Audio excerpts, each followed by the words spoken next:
Baik, Assalamualaikum warahmatullahi wabarakatuh. Kembali lagi dengan saya Roni Aji Saputra beserta rekan saya. Dian Yanisa Fitri. Kali ini kita akan menghubungkan narasumber dari Desa Waimuli, yang mana hari ini kita bertemu dengan Kang Ahmad Mawardi. Ini sebuah inovator yang sangat luar biasa, yang mulanya beliau ini adalah seorang korban tsunami dan sekarang alhamdulillah sudah menjalani karir di bidang fasilitator dalam pengembangan dan peningkatan kapasitas masyarakat. Mungkin selamat siang Kang Ahmad Mawardi. Siang, Kang Roni. Gimana kabarnya Kang Ahmad Mawardi? Alhamdulillah sehat. Jadi silahkan untuk memperkenalkan diri kepada teman-teman bahwa Kang Ahmad Mawardi ini dulu dalam menghadapi bencana tsunami itu seperti apa, kemudian sekarang menjadi fasilitator desa, benar? Betul. Nah, fasilitator desa itu apa dan pengembangannya seperti apa, Kang Ahmad Mawardi? Oke. Buat teman-teman, perkenalkan. Coba tepuk tangan dulu buat Kang Ahmad Mawardi. Silakan dilanjut Kang Ahmad Mawardi memperkenalkan diri. Nama saya Ahmad Mawardi. Kebetulan waktu 2018, di mana masa itu bagi saya itu masa kelam. Masa di mana untuk penduduk Desa Waimuli itu sangat berduka sekali. Tidak disangka yang namanya bencana, kita tidak tahu kapan datangnya, walaupun kita sudah memprediksinya, Ya. tapi itu kehendak Tuhan semua. Kita sebagai manusia hanya bisa menjalani dan berikhtiar bagaimana caranya kita bisa meminimalisir dari bencana tersebut. Jadi ketika 2018 tersebut, sekitar pukul 21.30, kebetulan saya sedang tidak berada di Desa Waimuli, tapi saya juga sedang berada di sekitar pantai. Karena kebetulan 2018, tepatnya tanggal 22 Desember, saya dengan teman-teman saya sedang mengadakan sebuah event. Event musik yang dimana event tersebut mengundang banyak orang. Nah, di dalam event tersebut kita sedang prepare. Karena event itu kegiatannya besoknya ketika hari Minggu pagi. Jadi malamnya kita kumpul di venue tersebut untuk membahas acara besok pagi. Tiba-tiba saya dikagetkan dengan matinya padamnya listrik. Ya. Padam listrik. Itu jam berapa itu padamnya listrik itu Kang Mawardi? Padam listrik itu sekitar 21.35-an di situ. Padam listrik, pikir kami kan hanya sekedar padam listrik biasa ya. Kami tidak menduga-duga bahwasannya itu akan terjadi sebuah bencana. Ketika saya sedang keluar dari ruangan, dari aula rapat itu, melihat air laut sudah semata kaki di depan aula yang kami rapatkan. Nah, kaget, kami tidak mengira kalau itu air laut. Sudah di mata kaki, tapi dengan banyak warga yang keluar rumah sambil teriak ombak besar, kami pun masih belum paham. Yang warga berlalu lalang, lari-larian ombak besar, karena apa? Kami sebagai orang pesisir, melihat ombak sampai ke jalan itu udah hal yang biasa. Ya, biasanya rob itu ya, kalau dulu sebutannya rob pinggir, rob laut biasanya. Rob laut. Terus pas kejadian tsunami itu, Kang Mawardi kan ini adanya di Kalianda nih. Dari Kalianda itu posisinya seperti apa itu? Apa misalkan pas kejadian tsunami kemarin melihat langsung nih, karena itu kan posisinya di pinggir pantai itu. Nah, kebetulan pas tsunami kemana sih, bukan di Kalianda sih, Kang Roni, di desa sebelah masih kecamatan kita juga, Kecamatan Raja Basa. Nah, karena dari warga itu banyak lari-larian sambil berteriak ombak besar, saya memastikan ombak besarnya yang seperti apa. Karena bagi saya pribadi, saya orang pesisir, bahkan saya juga sering ke laut ya, mancing, pakai perahu ataupun di pinggir, melihat ombak seperti itu hal-hal yang biasalah, tidak ada rasa takut sama sekali. Bahkan saya sampai lari, bener-bener lari ke pinggir laut. Saya sempat menghidupkan senter handphone Ya. untuk mengecek apakah benar ada ombak besar. Saya lihat, oh ternyata ombak biasa gitu, ombak Hmm. standar lah kalau bagi saya. Karena posisinya saya belum melihat betul ombak yang Hmm. besarnya. Jadi pas tsunami kemarin itu memang nggak ada ciri-ciri khusus Kang Mawardi ya. Nah, Kalau misalkan kita bencana tsunami yang pernah kita lihat contohnya seperti di Aceh, itu kan biasanya ditandai dengan gempa atau mm-mm, misalkan kayak terbangannya meteor kan, mm-mm. itu baru kejadiannya bisa jadi tsunami gitu. Cuman kalau dengar-dengar kemarin ini memang nggak ada ciri-ciri khusus gitu Kang Mawardi ya. Coba silahkan diceritakan ya, karena Kang Ahmad Mawardi ini kan melihat langsung nih, melihat langsung karena posisi pada event dan IO waktu itu posisinya di pinggiran pantai ya, benar Iya, di Canti itu ya. iya benar. Jadi memang gimana itu? Memang ada tanda-tanda khusus apa seperti apa gitu supaya nanti kita bisa mengenalkan gimana nih cara untuk mengatasi upaya pengurangan risiko bencana. Nah, kebetulan waktu kejadian tsunami kemarin memang tidak ada sama sekali tanda-tanda khusus ataupun ciri-ciri yang membuat hati kita itu panik. Ya, Tidak ada karena tidak diawali dengan gempa ataupun segala macam. Karena kebetulan tsunami kemarin itu karena dari runtuhnya Gunung Anak Rakatau. ya, Jadi kita tidak tahu sama sekali, tiba-tiba ombak itu langsung mendentum ke bangunan-bangunan rumah. Makanya banyak warga yang menjadi ya, korban sampai meninggal dunia karena warga tersebut juga tidak tahu ya benar. bahwasanya akan terjadinya tsunami. Mungkin kalau diawali dengan bencana dulu, warga masih banyak yang tahu lah Bisa karena antisipasi lah bisa gitu ya. Kalau antisipasi. misalkan ada tanda-tanda khusus Betul. gitu. Bahkan saya dengar juga kemarin itu terkait BPBD saja itu nggak menyangka kalau kemarin itu tsunami. Karena pernah dihubungi sama warga kita, ditelepon ke BPBD bahwa di daerah kita tsunami. Tapi BPBD menyangkal itu bukan tsunami, itu hanya rob besar katanya kan. Tapi faktanya memang tsunami karena memang tidak ada tanda-tanda khusus tadi Kang Mawardi ya. Betul. Kemudian keluarga ada yang meninggal atau korban, Kalau saudara. saudara banyak, bahkan karena malam itu saya mengungsi di daerah pegunungan dengan kawan-kawan saya yang satu organisasi. Nah, kami pun tidak bisa itu pulang dengan pagi banget sekitar pukul 6 pagi jika menggunakan kendaraan karena jalan jalan satu jalur ini Tertutup ketutup itu ya, semua dengan sama puing-puing bangunan. puing-puing rumah bangunan Ya. itu, pohon-pohon. Akhirnya kita baru bisa sampai ke rumah jam 9.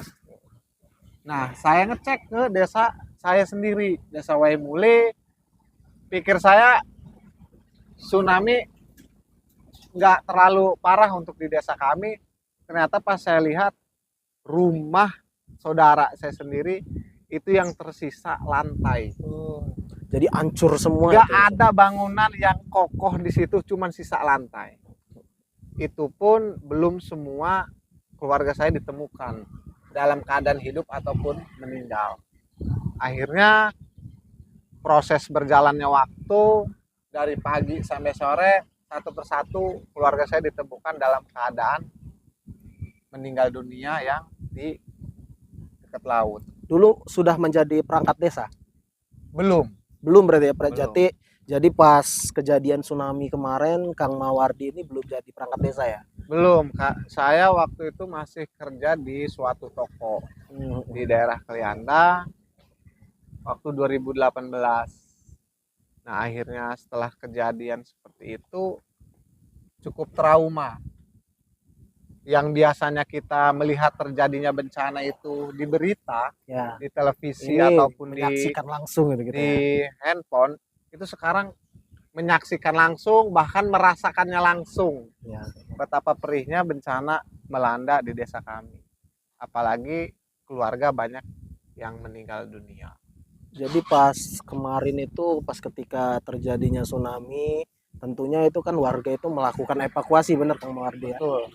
Nah, selama evakuasi itu mungkin bisa diceritakan seberapa lama Kang Mawardi beserta warga masyarakat Raja Basa ini melakukan evakuasi di tempat pengungsian. Nah, kebetulan evakuasi itu dilakukan sesudah malam terjadi pun beberapa warga kami juga melakukan evakuasi beserta perangkat-perangkat desa dan tim-tim yang sudah dibentuk, tim-tim ketua Karang Taruna segala macam di desa kami, lembaga-lembaga itu ikut turun dalam malam itu. Jadi malam itu ada yang turun, paginya pun tetap melakukan evakuasi. Turunlah dari BPBD, Satpol PP, dari tim-tim Basarnas yang untuk mengikut evakuasi. Dan itu mengevakuasi itu tidak cukup 1 hari 2 hari, Ya. karena banyak puing-puing bangunan yang cukup berat yang Ya, tidak bisa diangkat menggunakan tenaga manusia. Dan juga banyak warga kita yang dalam 1 bulan itu belum kembali ke rumah ya Kang Mawardi ya? Belum. Karena memang rumahnya tadi itu hancur itu Kang Iya. Mawardi ya. Bahkan masih banyak warga saya sendiri yang ditemukan dapat setelah 4 hari. Ya, 4 hari, 5 hari itu udah dalam itu keadaan jasadnya baru ditemukan. jasadnya. Ada yang ketemunya di desa sendiri ketimpa puing-puing, ada ketemunya di desa-desa lain karena terbawa arus. Bahkan yang lebih dramatis mendengar cerita warga saya sendiri, nenek dan cucunya terumbang-ambing selama 1 malam di tengah laut. Berarti memang Pagi dalam baru 1 bisa bulan itu dievakuasi. masih ada warga yang belum ketemu ya Kang Mawardi? Masih ada. Pak Jani mungkin ada yang ingin dipertanyakan? Silakan. Oh, nggak ada. Jadi gini Kang Mawardi, ini mungkin kita sebuah cerita yang sangat menyedihkan ya, karena mungkin benar kata Kang Mawardi tadi, selama ini kita tidak pernah merasakan ya kan.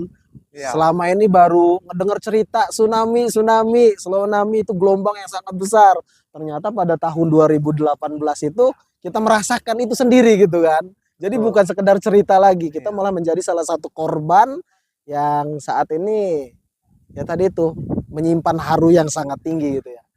Jadi baiklah teman-teman sekalian, jadi Kang Mawardi ini salah satu korban juga, tapi beliau ini juga sekarang alhamdulillah sudah menjadi seorang fasilitator desa. Nah, fasilitator desa ini mungkin nanti bisa kita tanya-tanyakan dengan Kang Mawardi, seperti apa sih proses beliau ini menjadi seorang fasilitator desa. Nah, mungkin bisa saya langsung saja nih Kang Mawardi. Nah, sebelum saya lanjut ya teman-teman sekalian, Kang Mawardi ini punya panggilan beken. Kalau misalkan malam itu biasanya mawar. Gue tepuk tangan dulu buat Bang Mawar. Jadi saya tuh biasanya manggil beliau ini mawar-mawar saja, karena kalau pagi memang Ahmad, kalau malam Mawardi. Jadi gimana nih, kok bisa nih Kang Mawardi tergerak menjadi seorang fasilitator? Karena saya dengar-dengar ini Kang Mawardi menjadi fasilitator sudah kurang lebih hampir 2 tahun nih dengan BNPB ya, kalau nggak salah. Nah, gimana itu ceritakan bisa tergerak di fasilitator itu seperti apa sih? Cerita awalnya sih sebenarnya begini. Saya menjadi fasilitator itu ya sangat tidak disangka-sangka. Kebetulan waktu itu saya sendiri dikirim link pendaftaran sebagai fasilitator oleh ketua Destana.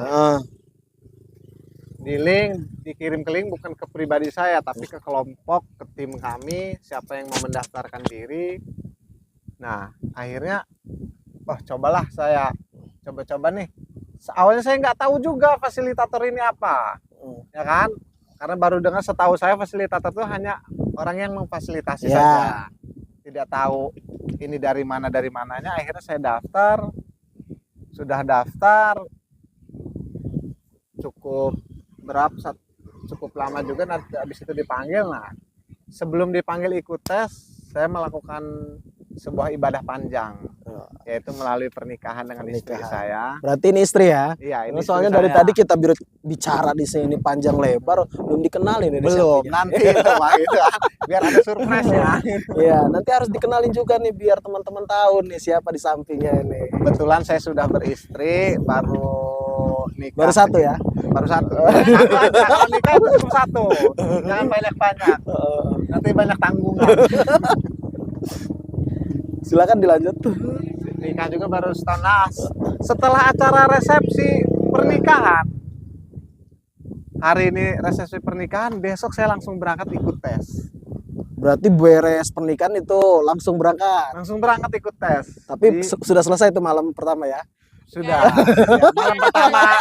malam pertama persepsian gitu. Sudah selesai. Selesai. Hari ikut tes, setelah tes dapat sekitar 1 mingguan lebih, saya dipanggil untuk tanda tangan kontrak. Gitu kan. Nah, udah selesai tanda tangan kontrak. Akhirnya kita melakukan pelatihan di Bandar Lampung. TOT selama 8 hari. Jadi mulai dari situlah saya terketuk hatinya, oh ternyata jadi fasilitator ini memang sangat menjiwai jiwa kemanusiaannya, karena menjadi fasilitator itu benar-benar jiwa kemanusiaan itu harus tinggi. Iya, benar.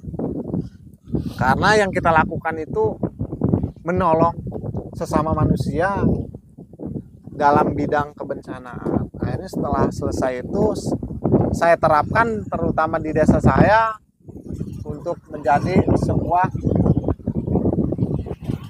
manusia yang tangguh dalam menghadapi bencana. Nah, kemudian gini Kang Ahmad Mawardi, tadi kita berbicara Destana tadi ya? Iya. Nah, Destana ini apa sih itu Kang Mawardi?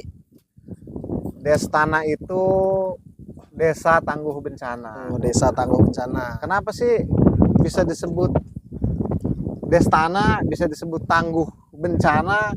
Itu banyak kriterianya. Tidak semua desa dibilang mereka itu Destana. Walaupun di desa itu sudah bisa dibilang sudah bagus, sudah keren, tapi belum tentu. Karena syarat menjadi Destana itu banyak. Yang pertama, manusianya atau sumber daya manusianya harus sadar bahwasanya bencana itu sangat penting. Benar.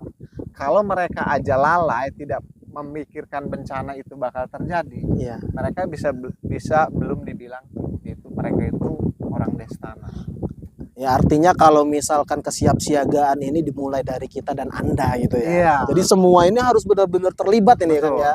Karena misalkan untuk menjadi desa tangguh bencana itu nggak akan terjadi kalau misalkan kita ini tidak sadar semuanya gitu. Iya. Apalagi kalau misalkan inginnya difasilitasi terus gitu kan. Sulit gitu kan. Makanya di dalam kebencanaan, terutamanya di kami itu ada motonya, semua terlibat, semua selamat. Jadi semua ini harus selamat gitu ya.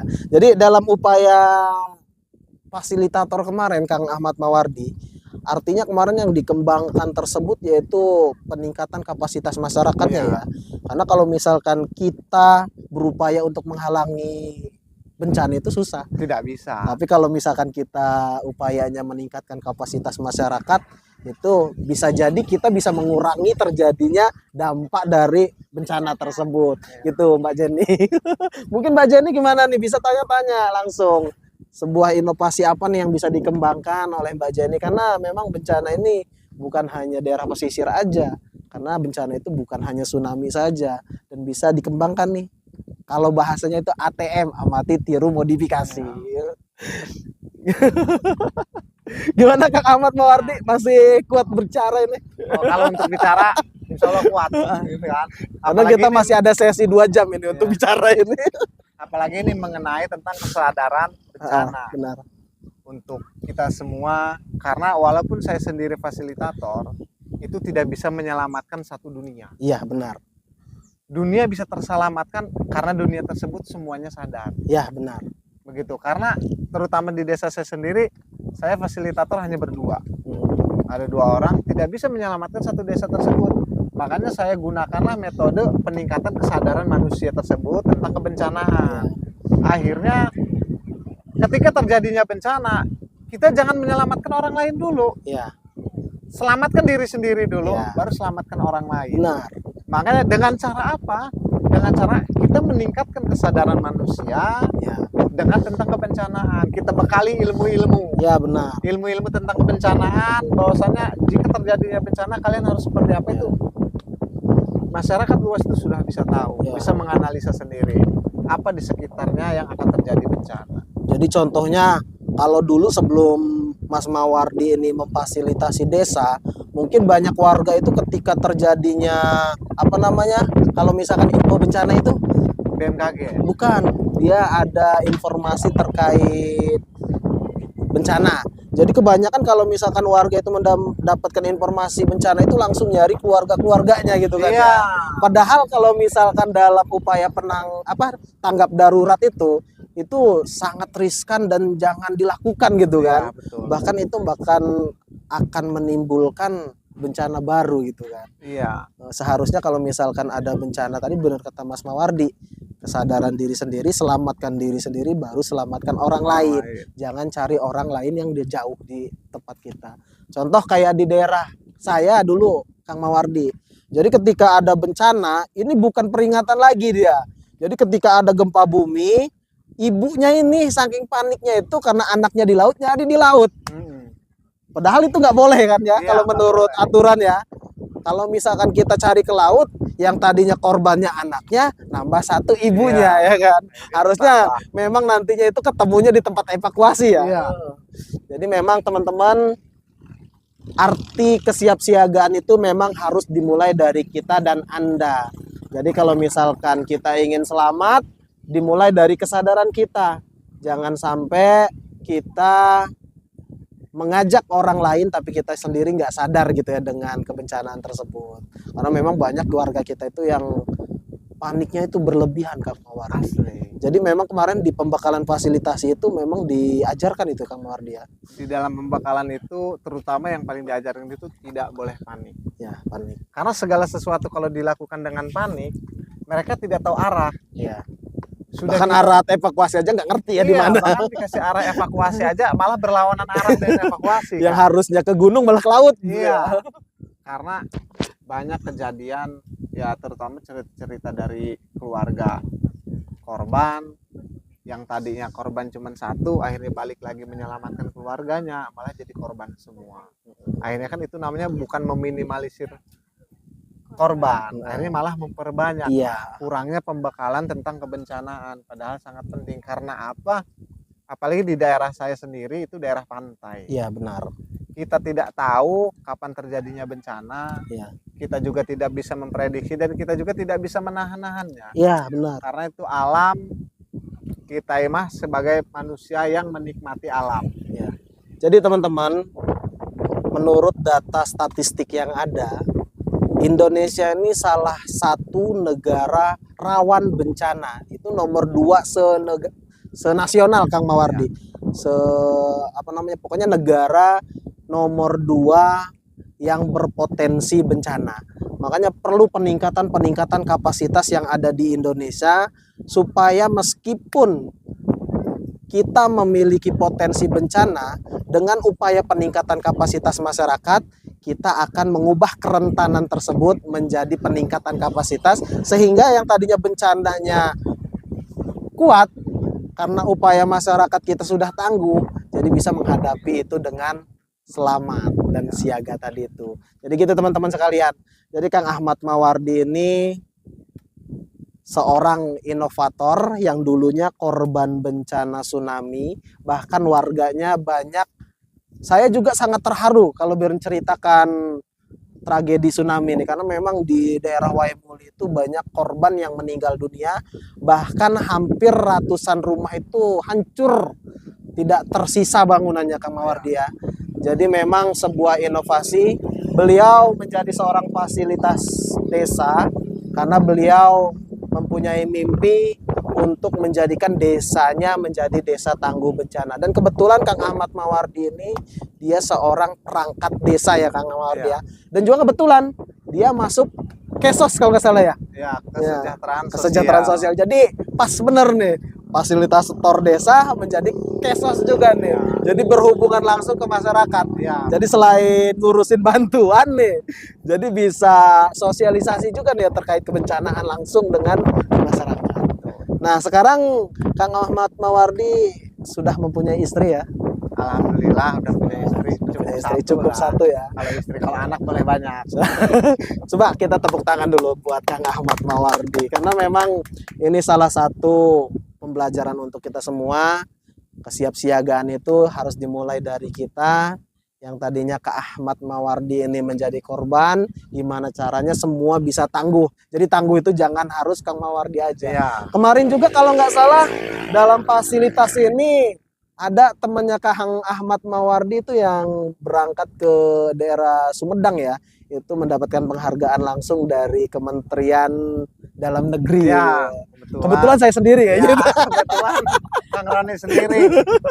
Jadi kebetulan saya ini memang partnership nih teman-teman sekalian. Jadi kalau saya berbicara fasilitator desa ya nggak asing lagi karena saya juga fasilitator desa gitu.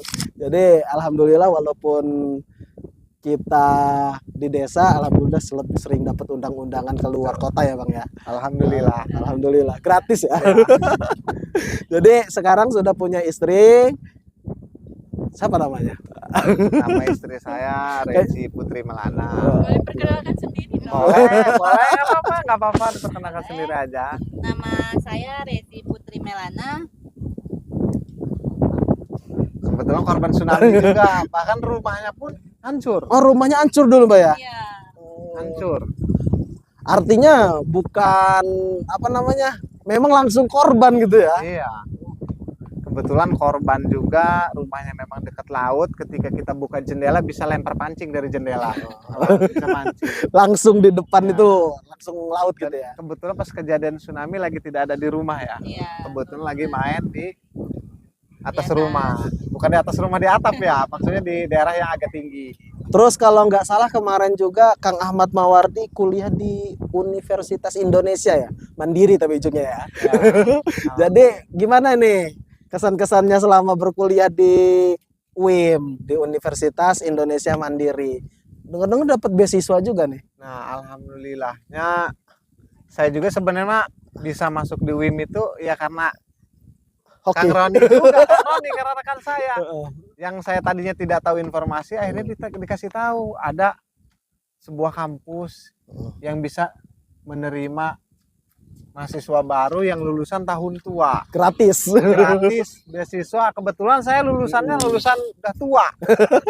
2013 saya lulus. Kebetulan memang saya lagi dari dulu lagi nyari kampus yang ada beasiswanya tanpa memandang lalu lulus tahunnya. Ya, karena biasanya kalau beasiswa itu jalur KIP ya Kang Ahmad ya. Ya. Jadi kalau jalur KIP itu Jenny kita itu 3 tahun lulus baru bisa masuk. Tapi kalau misalkan umur tua itu nggak bisa. Tapi ini menjadi kesempatan ya Kang Mawardi ya. Alhamdulillah kesempatan saya untuk menunjang karir Nah, saya. benar. Karena memang betul S1 tidak menjamin kita untuk memiliki karir yang bagus. Ya. Tapi S1 bisa menjadi sebuah perjalanan dan perjalanan kita menuju karir yang bagus. Apalagi kalau kita ini seorang perintis nih. Ya, saya bukan seorang pewaris. Jadi menurut Kang Ahmad Mawardi gimana nih? Apa nih yang bisa dijadikan motivasi kata-kata akhir untuk teman-teman sekalian terkait perjalanan Kang Ahmad Mawardi? Tadi sudah diceritakan, yang pertama Kang Ahmad Mawardi sebagai korban dan juga istri, yang kedua Kang Ahmad Mawardi bergerak di fasilitator desa, dan juga yang terakhir ini Kang Ahmad Mawardi punya inovasi untuk kuliah nih. Jadi silahkan berikan kata-kata motivator dan inovasi kepada teman-teman sekalian supaya pergerakan Kang Ahmad ini bisa menjadikan suatu contoh untuk para penonton. Kata-katanya ya, teruslah belajar tanpa memandang usia. Karena belajar di mana aja pun itu tidak jadi masalah selagi kita masih mampu. Begitu. Karena apa? Kita tidak tahu dunia ke depan seperti apa, tapi kita bisa memprediksi dunia ke depannya akan seperti apa. Nah, benar. Begitu. Baik, gimana Kang Mbak Jenny? Biasanya manggil Kang Ahmad jadi lupa nih Mbak Jenny. Mungkin ada yang ditanyakan Mbak Jenny? Silahkan, seputaran apa saja? Mungkin seputaran apa namanya kuliah, seputaran yang disampaikan Kang Ahmad tadi. Silahkan. Mungkin mau nanya sama istri Iya, saya mungkin. selaku korban Iya, juga. barangkali Aja mau nanya sama Mbak Regi nih, seperti apa sih Kang Ahmad ini kalau di rumah, terus kok mau gitu Kang Ahmad Mawardi gitu. Di mana sih Iya. ketemunya gitu sama Bang Ahmad Mawardi ini? Ketemu ya? Kalau ketemu sih awalnya memang udah kenal dari jauh-jauh apa sih dari masa SMA ya. Silakan diminum dulu. Tapi kenal laginya lewat Instagram, dekat laginya lewat Instagram. Kebetulan lagi kerja di Tangerang, terus nggak pacaran sih, cuma kenal selama setahun, terus nikah, udah begitu. Tapi memang satu desa apa beda desa nih? Beda desa tetangga. Jadi kesannya itu ini Regi, apa Jenny? Jadi media ini mendekatkan yang jauh. Iya. Tapi tidak menjauhkan yang dekat. Nah, benar. Ini kata-kata juga nih ujungnya. Tanya takutnya maharnya gimana? Jangan gitu, jangan dong. Karena Regi apa Jenny ini masih lajang nih Kang Ahmad. Jadi mungkin bisa jadi percontohan juga nih. Buat inovasi cara mencari pasangan. Iya, gimana sih tips cari pasangan yang pas gitu? Kalau cari pasangan yang pas itu tipsnya yang pertama harus mau sama mau. Kalau nggak mau susah ya. Mau susah. Jadi yang mau sama mau dulu. Kalau dia mau intinya cari pasangan laki-laki yang memang bertanggung jawab dan bekerja keras. Karena apa? Harta bisa dicari, karir juga bisa kita gali. Seperti itu. Kita menikah dengan orang yang lebih kaya dari kita belum tentu kalau dia tidak bertanggung jawab. Iya, betul. Itu sih sebenarnya. Dan untuk para laki-laki harus siap bekerja keras, karena wanita yang kalian impikan itu tidak mau diajak susah. Realistis. Jadi walaupun kita itu nggak punya apa-apa, ataupun tadi yang disampaikan Kang Ahmad Mawardi, walaupun kita seorang perintis, kalau misalkan kita tanggung jawab pasti kita akan upayakan. Iya. Jadi benar tadi kata-kata akhirnya keren tuh. Jadi wanita itu tidak akan mau dibawa susah gitu. Gimana cara-caranya seorang laki itu harus upaya menyenangkan pasangannya. Karena apa? Saya kenapa baru nikah kemarin? Karena kemarin-kemarin belum ada. Iya, Bukan belum ada pasangan bisa kita cari. Yang penting tetapkan dulu keadaan kita sendiri, baru kita bisa bawa orang lain ke kehidupan kita. Ya, benar. Jangan pernah diajak jalan bareng, jangan pernah diajak membangun bareng, tapi ajaklah pasangan itu untuk menikmati apa yang sudah kalian bangun. Nah, tepuk tangan dulu buat kata-kata nggak apa-apa. Memang ini kata-kata inovator yang sangat luar biasa nih ya. Jadi mungkin gimana Kak Mbak Jenny? Cukup? Cukup. Nah, jadi teman-teman tadi yang disampaikan oleh Kang Mawar, ya kalau malam Mawar, kalau pagi Ahmad.